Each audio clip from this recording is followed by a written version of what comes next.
Blog Talk Radio. Welcome to The Nonprofit Coach with Ted Hart, the most listened to radio show in the nonprofit sector, dedicated to helping your charity succeed. It's no secret that combining online and offline techniques is the key to fundraising success, and practical nonprofit management advice is what you need. The Nonprofit Coach with Ted Hart is the perfect landing point to learn from experts around the world who provide advice you can use. Ted Hart is without a doubt one of the foremost nonprofit thought leaders. Also a successful author, his books range from successful online fundraising to expert nonprofit management. Guests on the Nonprofit Coach are leaders in their field who share their insider tips and trade secrets in a conversational style both the experienced and novice will benefit from. Ted lectures around the world, but now he's here for you. From the latest in charity news, technology, fundraising, and social networking, Ted and his guests help you and your organization move to greater levels of efficiency and fundraising success. This is a live call-in show. Add your voice by calling 347-324-3080. After the show, you can find all our podcasts at tedhart.com. Click on Radio. Don't forget to dial 347-324-3080. Now, welcome the host of the Nonprofit Coach, Ted Hart.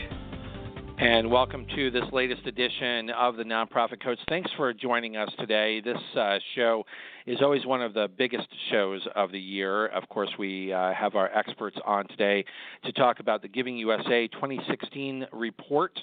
Tens of thousands of listeners always join us or listen by podcast for this particular show, and this happens to also be our last show of the first half of the year. We'll be going on our summer hiatus, only 93 days of summer, folks, so start counting down, and I hope you have a wonderful summer.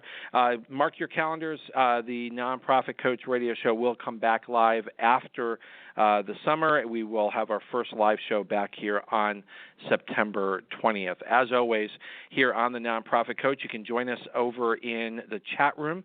I see some folks over in the chat room. You can certainly ask questions there.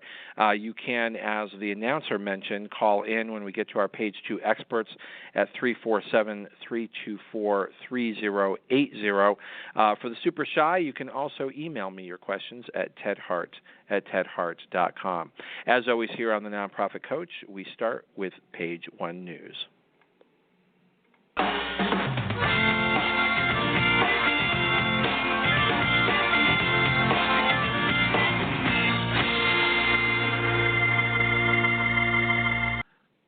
First up here on page 1 news, and we do have a full page 1 full of news today. We've got Jen Borkoff is back here on the Nonprofit Coach, Director of Knowledge Services at the Foundation Center. Jen, you've got some important Foundation Center updates for our listener today. Take it away.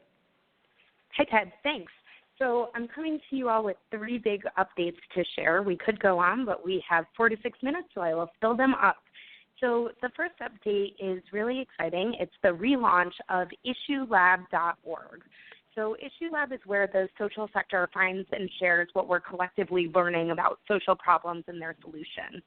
Right now, there's more than 20,000 publicly available, searchable, taggable resources, and they're organized by issue area. So there's 38 issue areas, more than 15,000 authors, and more than 7,000 publishing institutions. So why is that valuable? Well, it's really easy to actually find what you're looking for. It makes the black hole of the internet actually user-friendly and connects you with really important research, evaluations, case studies, and issue briefs that can really help inform your programmatic directions and even just broader awareness of what's happening in the field. The other thing with the Issue Lab I just want to flag is that it's really reliant on you, authors, researchers, funders, practitioners, to upload content that you've come up with. So we'll host any work published or funded by a social sector organization, foundation, or university-based research center, and it's all free and accessible to the public. So consider this a place to broadly share stuff that you've worked really hard on and get the word out about important research. Yeah, Jen, the relaunch of Issue Lab is so important, and I just want to note to folks that it's also a great way to identify and connect with experts in the field on a whole host of topics. Absolutely, yeah. And we actually have pulled some of those topics out into what we call knowledge centers, or basically special collections of resources on certain topics. And those in particular really highlight thought leaders and knowledge synthesized from across experts in the field. So check those out as well. We have ones on everything from gun violence to immigration strategies and capacity building. All right. So the next update I will share is that we have some exciting new online courses. Beth Cantor and John Kenyon, who are leading social media experts, have actually contributed to 3 of them. They're called Build a Social Media Strategy, Social Media for Leaders, and Leveraging Leadership for Social Media Success. And what's great about this platform, I've actually taken 2 of those classes myself. It's really mobile friendly, which is exciting if you are someone like me who is always on their phone and kind of wants to do things on the go. And there's a lot of stuff that you can take back to your office, worksheets to download, and templates. So this is really exciting, and that's for everyone in the sector. It's not just for funders or just for folks who are running nonprofit organizations. It's really for everyone at every level. In that vein, we have another learning opportunity that's coming up on June 30th. It's a free webinar on the SDGs, which are the Sustainable Development Goals. If you don't know what those are, or you don't quite know how they relate to your work, I really suggest tuning in. It's going to bring some leading experts to you to talk about what the Sustainable Development Goals are and why they matter to your work no matter what it is that you're doing. This is a global agenda that's really important to, at the very least, have awareness of, and it's also a platform that you can use to enhance your strategy going forward. So then the final update that I'll give is actually from a colleague, Kate, who is on a road trip right now. So she is road tripping to various sites that we call our Funding Information Network. So there are more than 450 sites in the U.S. and around the world that host Foundation Center resources and trainings. So she has 8 stops on this road trip. Right now she's actually at the Jacksonville Public Library in Florida, and that's on her way to the ALA conference, a lot of librarians getting together to think about how to share information effectively and with audiences who can benefit.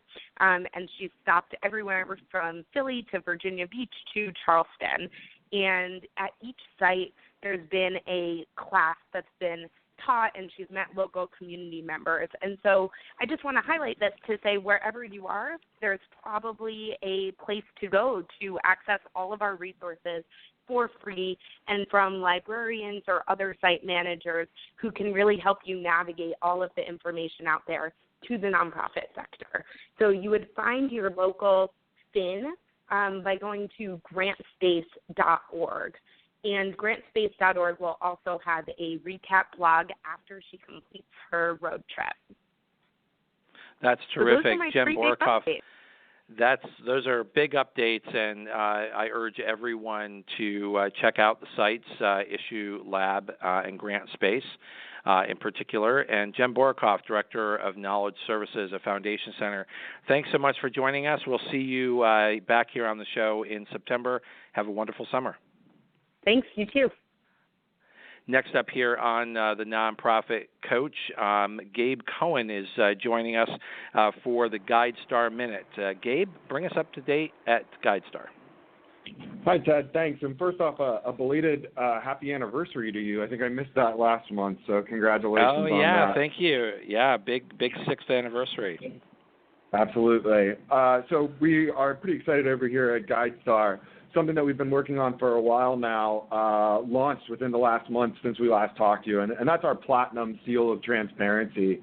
As you know, Ted, we have been allowing and encouraging nonprofits to update their profiles on GuideStar for a while now, and what Platinum allows them to do is add quantitative results and progress metrics right there on their profile. So For a while, ourselves and BBBY's Giving Alliance, Charity Navigator, other organizations have been fighting the overhead myth. And we know that overhead ratios are not a great proxy for nonprofit performance. One of the things that we've been struggling with, though, is how can you demonstrate your progress and results in a way that's not your overhead ratio. So Platinum is designed to do exactly that. And it emphasizes those results in lieu of something like an overhead ratio. We're really excited. We launched this in May. We have over 1,000 organizations that have participated already. 4,000 metrics have been added. And one of the things that we're really excited about, I just am going to do the quick 4 steps on how an organization would do this. First, you go to GuideStar, claim your profile if you haven't already. What we've created is called a Common Results Catalog. That's 700 plus metrics that have been created with the help of almost 100 different experts all over the philanthropic and charitable landscape that help organizations think about what are the things that they should be measuring that are making a difference in the world. And about 75% of the metrics that we've collected thus far have been from that Common Results Catalog, which is great because it's really going to let us start to collaborate with each other at a higher level. Seeing other organizations in your area that are working on similar problems and that are having great results will open up a whole new set of conversations that can come from that. But we do allow for custom metrics if that's something that a nonprofit wants to do. So all you have to do, update it. You can then add historical information too, so not just this year's data, but previous year's information. You can annotate it. So we're super excited about this. We've seen a huge number of foundations start to request this information. We've seen reporters say that they're not even going to think about covering a nonprofit until that nonprofit has filled out their GuideStar profile all the way to Platinum. So we're seeing a ton of momentum around there. And for more information, your listeners can go to guidestar.org/platinum to find out more. Gabe, it's so important to provide transparent information. And, of course, a lot of charities attempt to do this on their own, but what this provides as a good framework to think through transparency, what does it mean, and how can you offer it to the community. So, Gabe, thank you so much for this update from GuideStar, and you have a wonderful summer, and we'll see you back here live on the Nonprofit Coach in September. Thanks, Ted. Appreciate it. Next up here on the Nonprofit Coach, we have a really special surprise guest here, new to the Nonprofit Coach, but really pleased to welcome Annie Rhodes here from McPherson PR to just sort of give us a bit of a thumbnail on some important work that she's been doing about the rise of results-focused and ROI-driven giving. And we promise to have Annie come back with much more information in the fall. But Annie, give us a little bit of a peek into what we're going to see on a future show. Great. Thanks for having me, Ted. I'm so excited to be here to talk about the evolution of giving, what we're seeing, how we're seeing funders really make that shift from traditional checkbook philanthropy to a results-focused giving, where funders are now measuring the impact of their grants in everything that they're doing. And we see that on all sides of the philanthropic space, from the small family foundations to those large corporates. This is very important work. Give us a bit of a sense of some of the metrics that you're seeing coming out of the ROI-driven giving report. So what's interesting with the group of funders that we're working with is they're really trying to figure out how to track and measure. So they know what their strategy is, they know what their goals are, and we're really working with them on how to track and measure and get to those results. What we've provided them with is the ability to coalesce around a common measurement and results language.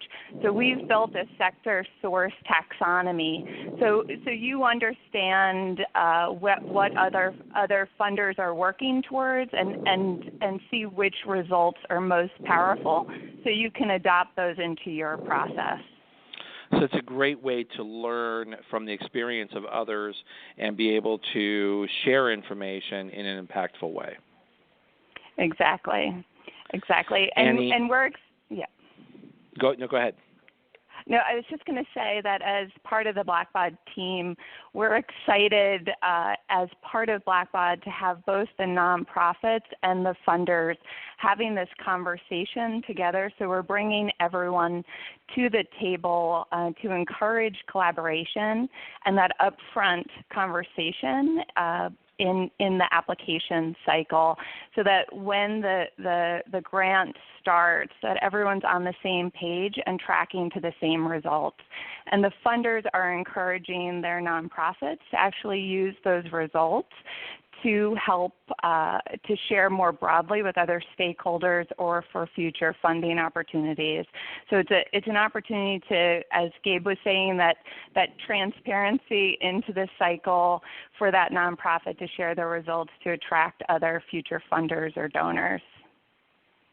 This is very important work, and Annie, that's a terrific segue to our next page one expert here very quickly. I'm just going to bring Tara Stewart here as the Director of Corporate Communications at Blackbaud to bring us up to speed on the next BBCon. Yeah, thank you, Ted. Thanks for having me today. Our next BBCon is shaping up, and we're glad you're going to be able to join us again and broadcast live from our social media lounge. It's always fun. I think a lot of guests are excited to get to meet you in person, really but only hear you on the air. Yeah, absolutely. So for those who might not know, BBCon is our annual conference that kind of brings together all the nonprofits so we can learn about technology innovations, share best practices, and get some good new information from some of the most influential nonprofit leaders, including yourself. So thanks for joining us again this year. When and where? Yeah, October 26th through the 28th. And this year we're back in D.C. holding our conference at the Gaylord National Resort and Convention Center. So technically that's the National Harbor in Maryland, but right near D.C. So you can register now for BBCon at bbconference.com. And we have early bird pricing through July 15th and regular pricing after that. But do come around and see online, stay up to date on things, speakers, sessions, networking opportunities, everything will be listed out. So one more time, it's bbconference.com. This is such an important conference. I always tell people it's one of the best well-run conferences each year to attend, but it's also been morphing and changing over the years. I think it was rightfully seen as a little bit more of sort of a users group conference for Blackbaud services, but it's become so much more than that over the last few years. We try. We talk about powering an ecosystem of good, and BBCon represents that very ecosystem. It's bringing together all the leaders in the nonprofit space, not just technical, but thought leadership, and the goal is to help folks share best practices, learn from one another, and we're looking forward to getting everybody together for this year's event. That's terrific. We still have Annie here with us. Annie, we look forward to having you back with the broader report in the fall. And Tara, thank you for sharing this update on the very important BBCon conference. I look forward to being there live, Washington, D.C., October 26th through the 28th at the Gaylord National. And so Annie and Tara, thank you for joining us, and have a wonderful summer. Thank you. You too. You too, Ted. You bet. Thanks. With that concludes our page one news, which means it is now time to run right over to page two.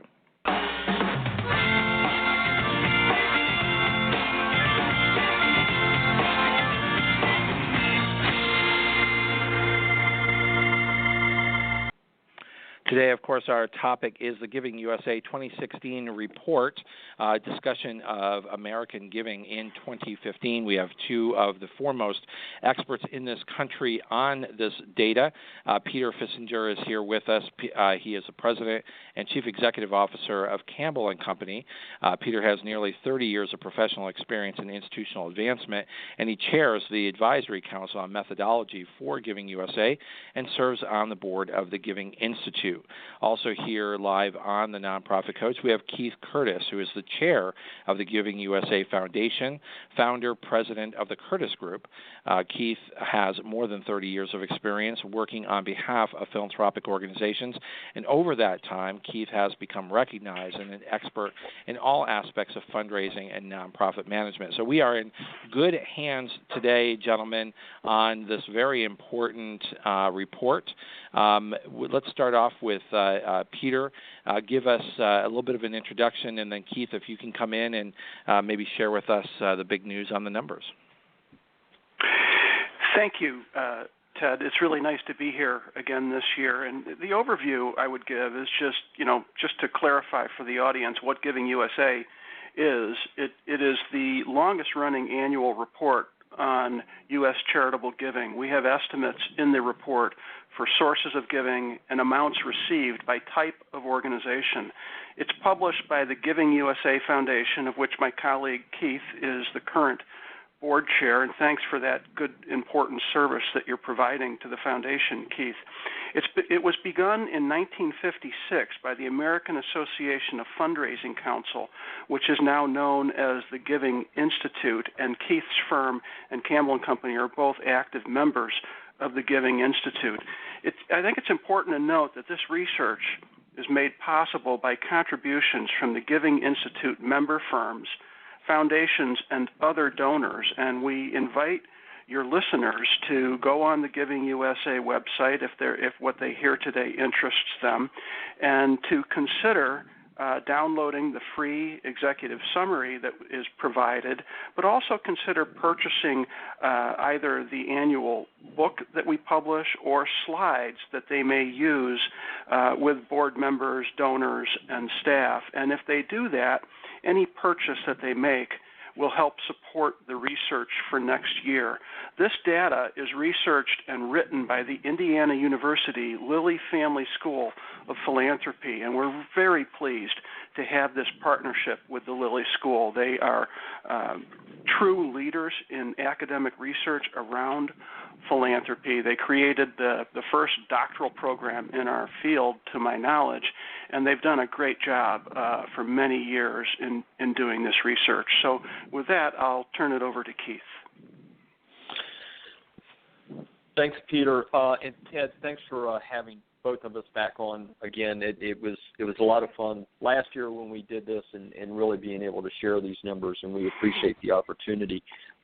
Just to take a couple of minutes on the numbers, it really was a good year last year. 2015 was America's most generous year ever in giving.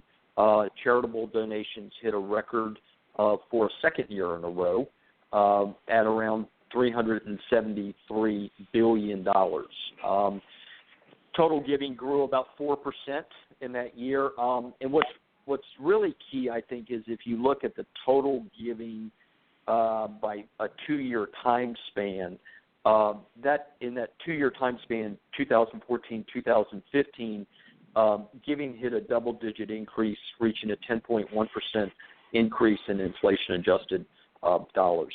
But, we talk a lot with GivingUSA about numbers. And really this report, I think, and these findings are really more than numbers. They're really a symbol about what philanthropy means to Americans. It's really heartening for us to really realize that individuals and corporations, foundations, they want to make a difference, whether it's in their community, nationally, internationally, in supporting those causes that really matter to them. And they're embracing philanthropy at a higher level than ever before. And I think just one last point, which is really an interesting piece for us, is it's really $1 billion a day. When you think about what folks are giving, they are giving on average of about $1 billion a day to those causes that they care about. So it's really interesting to us as we think about philanthropy in this country, and the fact that, more people are contributing to charitable organizations typically than vote, and more dollars are going to philanthropy, and so it really is a key fabric of our society. Gentlemen, this is a very impressive report, and I think all of our listeners who are either serving or supporting philanthropic institutions can look to this report and rightfully be proud of a very vibrant and healthy philanthropic sector. As you know, on the Nonprofit Coach, this is one of the most popular shows that we have each year. And we always try to take the numbers, as you said, it's not just about the numbers, but it is partly about the numbers, and get behind the numbers in a way that our listeners can take this data back and make it applicable regardless of size of organization. So, for instance, looking through the data, one of the very powerful numbers that continues to be very strong, and I wanted to ask you folks to reflect on this, is that when you take into account giving by individuals, bequests, which of course come from individuals, and family foundations, that adds up to 87% of the money given in this last year. That's an enormous sum, but when you think of it, it's 87 cents out of every single dollar that's donated comes from a family or an individual. What does that say about our society, and why is that important to nonprofit organizations to think about that statistic when they're putting their plans together? Peter, you want to jump in? Sure. Thank you, Keith. I'm happy that you pointed that out, Ted, because when we make these presentations every year, and our firm does between 10 and 15 presentations like this each year, one of the very first things that I point out is exactly what you said, that all told, it actually looks to me like maybe 88%, but either way, it's the vast majority of all giving is driven by individuals. And I think what that means to a lot of your listeners, many of whom might be representing smaller nonprofit organizations, perhaps in the human service industry, is that unless they focus on building a program of individual giving, it's very difficult to have a successful, comprehensive fundraising program. Sometimes smaller organizations, understandably, especially grassroots organizations, might start their fundraising program by asking for local corporate and foundation support, and that certainly makes sense for a smaller organization to do. But it's very important that the fundraisers representing these organizations understand that statistic of 87 or 88% of all giving coming from individuals, and striving to build a program focused around individual giving over time. So they have to acquire individual donors if they're not a university and have alumni, or if they're not a hospital and have grateful patients, or if they're not a museum and have members. You have to work to build a constituency of individuals who care about the mission of the organization and who can help expand the number of people engaged in supporting that mission, on top of all the other things that a fundraiser has to do. But and sometimes board members are not aware of this statistic. Even board members at sophisticated organizations sometimes are surprised to hear that number that you cited, 87 or 88%. And so I think that's the most important takeaway for a lot of the listeners that have joined us today. Well, I appreciate you pointing that out, because when I'm providing training or counsel to nonprofit organizations, I also share that number. But there's also sort of a double promise to that, in that over time, individuals and family support are likely to be more renewable over a longer period of time than might be foundations and corporations, who certainly are philanthropic, want to be philanthropic, but do not often see themselves as lifetime givers to an organization. So when you're stacking up the time that you spend on developing your donors for your organization, and you look at the fact that corporations give 5% of total giving in 2015, nothing to sneeze at, because 5% of $373.25 billion is still an awful lot of money. But are you properly spending your time in a way that's going to provide long-term success for your organization? Is that part of the strategy here?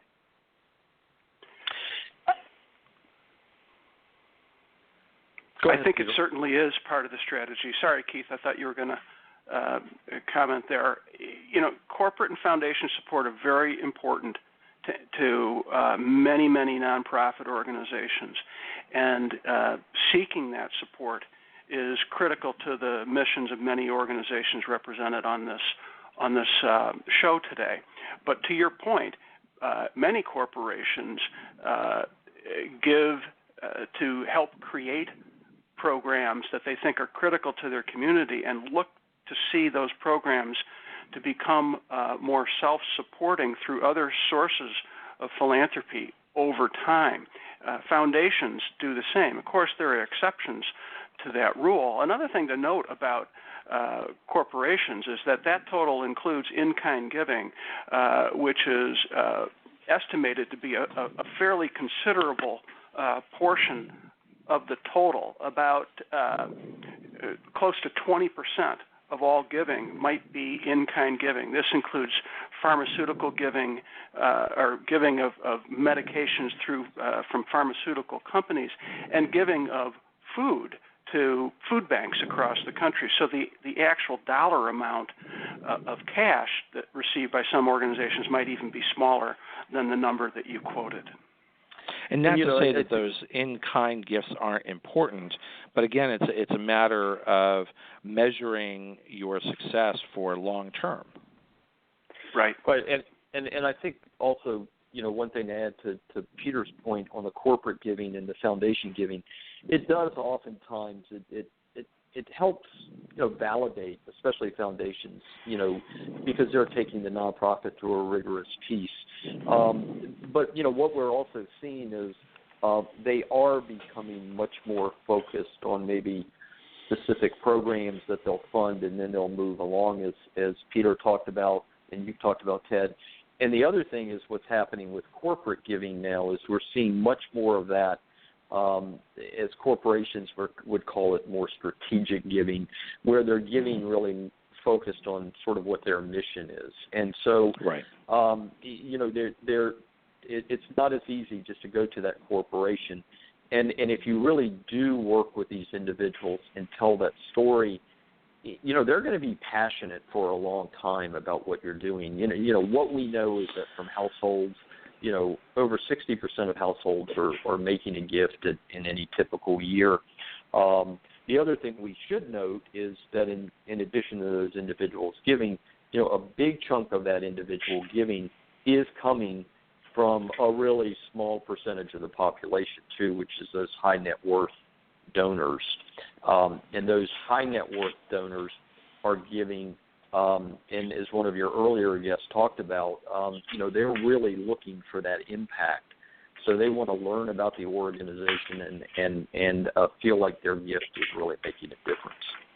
Exactly. That's the important work that Annie Rhodes is doing that she highlighted in page 1 today. Let's take a look at who's getting the money, the charities. So for our listeners today, representing various different sectors of the philanthropic community, if people think about giving, oftentimes they think about religion, which does represent the largest single sector. But has that sector been growing over time? Is that one of the growth areas?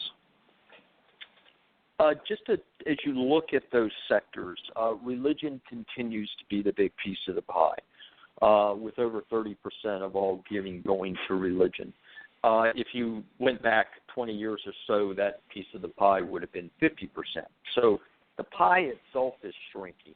The fact, however, that we are raising so much more money than we did at that time, religion actually, when you're looking at it, is seeing a slight growth It's not growing as fast as the other sectors, but it is a big piece of the pie. One of the smallest growing sectors at 2.7%. The only sector growing slower at the moment is that of healthcare. So talk to us about what you may be seeing behind those numbers. Yeah, and within religion, I think part of the reason you're seeing that slower growth is what we realize is there's declining membership, especially within mainline and evangelical organizations. The other thing is what we have to keep in mind is that there are a number of people in religion giving, because remember that's really a lot of houses of worship, but there's a lot of other what people would identify as religious organizations that may fall into another category. So whether it's a Salvation Army or a Catholic Charities or an Operation Blessing, those types of things. So it's not so much that people still aren't giving to what they may value as religion. It's just they may be giving to some other charities.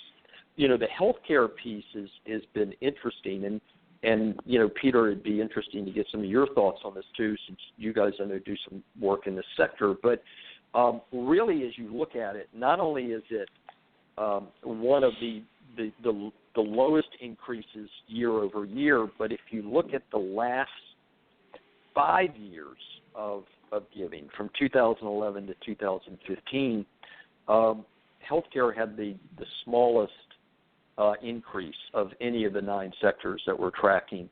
Part of that is, were people, as they looked at things like the Affordable Care Act, were they thinking, okay, maybe we don't need to support healthcare as much? Also, sometimes when people are supporting healthcare, they're giving to research, for instance, big gifts to research. And sometimes that may fall under education because the hospital, for instance, healthcare system may be part of a large university. Peter, you may have some other thoughts on that too. Sure. Just those are really good points. I would just add to that. I moderated a discussion on a webinar last week, and we had the privilege of the leader of the Association of Healthcare Philanthropy participating in that discussion, and he made some of the points that Keith just made, but he went on to say that something that we've noted for years, that first of all, there's been an enormous amount of change in the healthcare environment in recent years. Secondly, it is a very complex market, and it is our experience that hospitals and healthcare organizations that make philanthropy a priority from top to bottom in the organization, and by that they include philanthropic results as part of what the CEO is evaluated on, and goals are set regarding that to the CEO every year, where the board has a clear understanding of the importance of philanthropy and the role that they play in helping the program succeed, and where they're able to plan and execute campaigns and build a strong case for support around those campaigns. You'll see, even within this data, many, many hospitals succeeding at a higher rate than the overall rate. The larger entities tend to be doing better than smaller entities. And the final point that I would make is just to remind everybody that most hospitals see philanthropy as a very small portion of their overall revenue. And so it can be harder to get the organization to align around the importance of philanthropy. One of the things that we point out is the cost around philanthropy, the profit, if you will, if you're talking in those terms, is far higher than any other kind of revenue generation in a hospital or healthcare organization. Those are important points. Gentlemen, we're going to take just a very quick break here. When we come back, I wanted to ask you to take a look at the sector of international affairs, which had a very dramatic shift from shrinking in the prior year, 2013-2014, to a dramatic growth, and that swing is a 20.4% growth by far the highest rate of growth. And we'll be right back after this break. Have you ever wished you could take back an email you sent to the wrong person? Or have that nagging feeling that your confidential message was forwarded without your consent? Do you sometimes email sensitive data even though you know most email isn't secure? And we all have, because we're busy. And because in the world of email, there are no takebacks. Until now. Introducing Virtru, the simple way to send and receive secure email with confidence. Virtru is easy to install and use, and it works with your favorite email programs like Gmail, Outlook, Yahoo, MacMail, and more. When you hit the Send Secure button, your email is encrypted before it leaves your computer or smartphone. And even better, you can revoke a message at any time. You decide whether a message can be forwarded by recipients. You can track where your message is forwarded, and more. Download Virtru today and start sharing with confidence, because everyone deserves digital privacy and security without hassle. And just a reminder that this is our final program for the first half of the year. Over the summer, there's a great time to catch up with amazing podcasts at tedhart.com. And, of course, as I mentioned earlier, we will be back live here on the Nonprofit Coach with our fall season starting September 20th. Remember, our podcasts and archives are always available 24 hours a day at tedhart.com. Click on radio links. If you're listening live today, the phone lines are open. Call in and ask a question by dialing 347-324-3080. Now, back to the Nonprofit Coach with Ted Hart. And we're back here live on the Nonprofit Coach with Peter Fissinger and Keith Curtis. Our topic today is GivingUSA 2016 report, a discussion of American giving in 2015. Gentlemen, before we went on the break, I just sort of posited this issue of a 20-plus point swing in international affairs. What's that about? I think when you look at this with international affairs and you talk about that increase, it was the single largest increase that we saw within all of the 9 subsectors that we track. I think what's interesting about that sector is we know it can change sharply year over year. Oftentimes natural or man-made disasters have an impact. But also when you look at that sector, that if you look back over the last 5 years again, that was one of the lowest performing sectors that we had. And in some years, actually 2013-14, we saw declines there. So part of that is we're thinking people where they were focused so much on the Great Recession, maybe on some of those organizations that are close to them, there's a possibility now that that international affairs is catching up. There was the Nepalese earthquake, but that even though there was money given to that, that's not what accounted for that huge increase. That we saw there. It was a portion of it, but not the huge piece. So it is interesting to us the growth that we happen to see this past year, considering where it had been for the last 5 years. This is an indication that Americans are looking beyond our borders philanthropically, or do you think this is just a blip in time? I think it's the former, not the latter. If you look over, everything that that Keith said is accurate. In addition to that, if you look over the 15 to 20 year horizon, this remains one of the fastest growing sectors. In fact, we didn't even bother to track it until about 15 years ago. And so it does also indicate to organizations that increasingly, and I would include young donors in this category, donors see themselves as global citizens, not just local citizens. Right. And when you consider the competition, if you will, it's very important to note that many donors increasingly are seeking impact around the world in addition to around the corner. And I think to add to that piece, and especially because of what we've seen, for instance, with online giving. International organizations, they do focus on that, and so it's an easier way to give to them. We're also, as we talked about corporations earlier, we are seeing corporations and, foundations. I mean, foundations, for instance, like the Bill and Melinda Gates Foundation, which focus a lot on international. You've got some of your large corporations doing that because they have locations internationally. So they want to make sure that they're supporting causes. So I would agree with Peter. I would guess that a lot of this is, again, as we were coming out of that Great Recession and where people were focusing their gifts in international affairs is now catching up. When you look at the inflation-adjusted dollars by type of donor, it's interesting that the high point of individual giving was back in the early 2000s.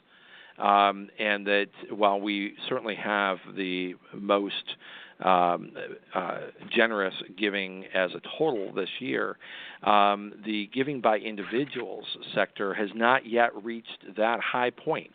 And I'm looking at the statistics of it looks like right around 2004, perhaps $268 billion from individuals, and right now we're looking at 265. So not quite there, but certainly took a dip, and individuals did feel the pain during the Great Recession.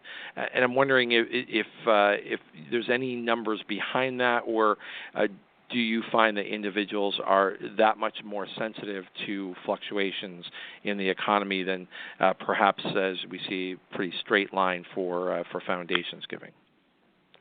I'd like to say, if I could, a couple of points on that question, and that's a really good observation, Ted.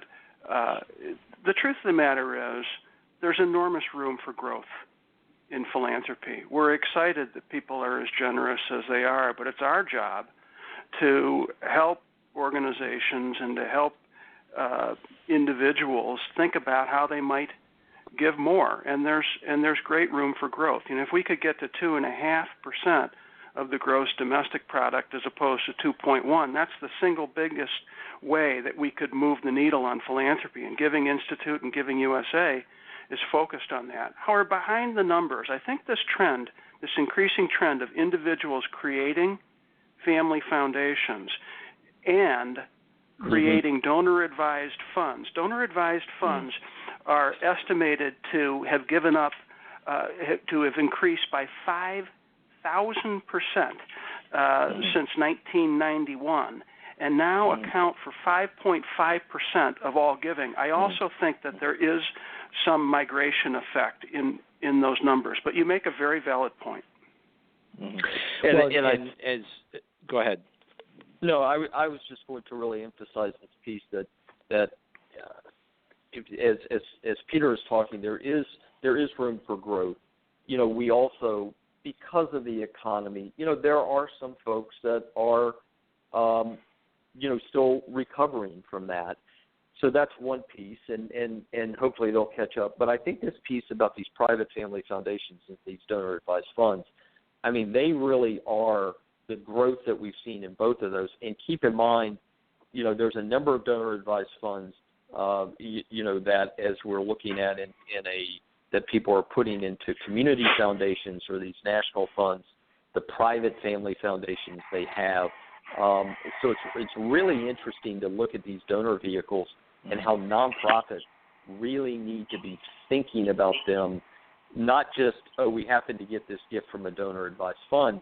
I mean, that donor-advised fund gift is coming from an individual or a family, right? And they really it's need so to make important. sure they're stewarding them. It's so important to keep that in mind. I have, as you gentlemen probably know, I have a front row seat to this topic. I serve as CEO at CAF America Donor Advised Funds, which focus on international and domestic giving. And we've grown 168% in just the last 4 years. 55% in just the last year.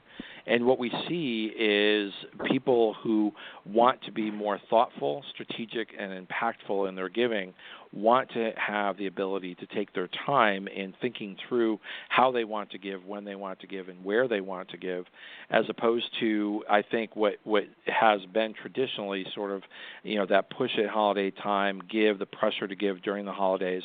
And I think we're seeing a new dynamic emerge of donors who want to be thoughtful and have the ability to be strategic. So certainly the growth in donor-advised funds, I think, but it does bring a new dynamic for the charities and the donors that were our listeners to this show.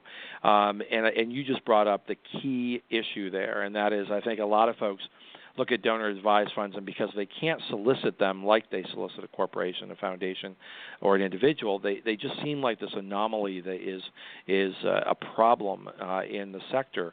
And it's quite the opposite for those smart philanthropic development officers who understand that it's getting to know the donor behind the donor-advised fund is the key to unleashing those funds. I couldn't agree more, and congratulations on the great job that you're doing with your organization. There's one other point I'd make in addition to what you said, is these donors are including their family increasingly in giving decisions, and that's terrific for the future of philanthropy. But it points back to one of the number one lessons that never changes, which is make sure you get to know your donor and their motivations. Don't assume if a gift is given by Mr. Keith Curtis that there isn't a partner there who has a lot of input in whether and how gifts are made, or that Mr. Curtis might be including his children and someday grandchildren in thinking about, and getting them to think about philanthropy. And so understanding what's behind that motivation and working individually with these people to help them accomplish their goals is critically important. And you're bringing it back to the basics of good fundraising, and I understand that a lot of organizations and development officers are always looking for the silver bullet, always looking for that maybe speedier way to a donation. But it comes down to the relationships. It comes down to the time that you put into understanding the motivation and the people behind that gift. And it's no different if the money is coming from a donor-advised fund. Getting to know the donor behind there is how you release those funds. Yeah, and one other piece to add on the donor advised fund. Some of the national donor advised funds, as they've done research, what they've also seen is not only are their donors strategic about their giving now, but those donors, because they think about philanthropy, have a higher probability of making a planned gift than others. So again, what you're doing is you're looking, as Peter said, they're involving their family, as you talked about, strategically, but they're also looking at this very long term, and so nonprofits really need to be thinking of that. They sure do. Gentlemen, we only have about 7 minutes left and so much more of this report to cover. Impressive numbers. Obviously, some sectors growing faster than others, but across the board seeing growth, but still not breaking through a significant growth in the percentage of gross domestic product, sitting at 2.1% in this report. Nice growth from coming out of the Great Recession, where it dipped below 2%. But the high back in 2000, 2005, 2.2%. We haven't seen anything greater than that. Is the trend line going to continue, or is that the ceiling for giving in the United States? I think Keith will agree with me that we refuse to say that that's the ceiling. And the good news is, if you look over a 5-year period, GDP has been growing at an annual rate of about 2%, and giving's been growing at an annual rate of about 3.5%. So it feels right now like we're headed in the right direction in that regard. But I do agree with you that we need to continue to think of innovative ways to get our message across and to increase positive philanthropic behavior when you look at these aggregate totals. That really is a critically important objective for the future of philanthropy. Is the stock market a predictor of future giving? Without question. I think, as you look at the economy as a whole, sometimes, as we talk about these increases, what we know is Americans are generous. I mean, down times, up times. But when the economy is doing well, people do respond with more giving. And really, the S&P 500 is one of those key indicators that we would have and that people are looking at. There's others, too, that are out there, personal consumption, for corporations, it's pre-tax profits. But as people look at the S&P 500, because so many people are invested, for instance, whether it's their IRA or 401k, as that's going up, their assets are going up and they have a better feel. So it's very important. It seems that it's pretty hard-baked that individual giving as a percentage of disposable personal income is right in that 2% range as well, and that seems pretty hard-wired. Is that a way for our listeners to understand, looking at research on someone's income and lining that up to where a sizable gift or a major gift may be coming in? Does that give you a clue as to where an ask should be? Because it's so hardwired. I think it's one piece of the information, Ted. There's also, frankly, total net worth, and as Keith mentioned earlier, invested assets, whether or not those assets have appreciated. But I think the important point, and the relevant point about that data, is that philanthropy is a form of consumption, and it's a want-to-have, not an absolutely have-to-have for most individuals in this country. And I don't mean to suggest that we're not generous, as Keith noted. It's just that the amount that we're able to give is within the parameters of our economic ability that can change over time and fluctuate from year to year. One of the things that we've noted that's not in this research, but anecdotally through other research that we've been involved with at Campbell Company and our experience with our clients, is that donors tend to reduce the number of organizations to which they give when they reduce giving, as opposed to the amount they give to the organizations they care about most. And so the endearing message here is that all giving is finite, and we have to try to understand our donors as well as possible, really, truly cherish them, help them see the impact of their giving, and when they do hit harder times, if your organization is among their top 2 or 3 priorities, they will do their best to continue to take care of your organization as a result. Because they care about it. Gentlemen, we only have about 2.5 minutes left, and I do want to just very quickly ask you, when you look at the statistics back in the 70s, early 80s, the vast majority of money was going to religion, education, human services, and health. And all of the others were just the others: public society benefit, arts and culture, international affairs, environmental, and animals. They were so small as to almost not really be significant.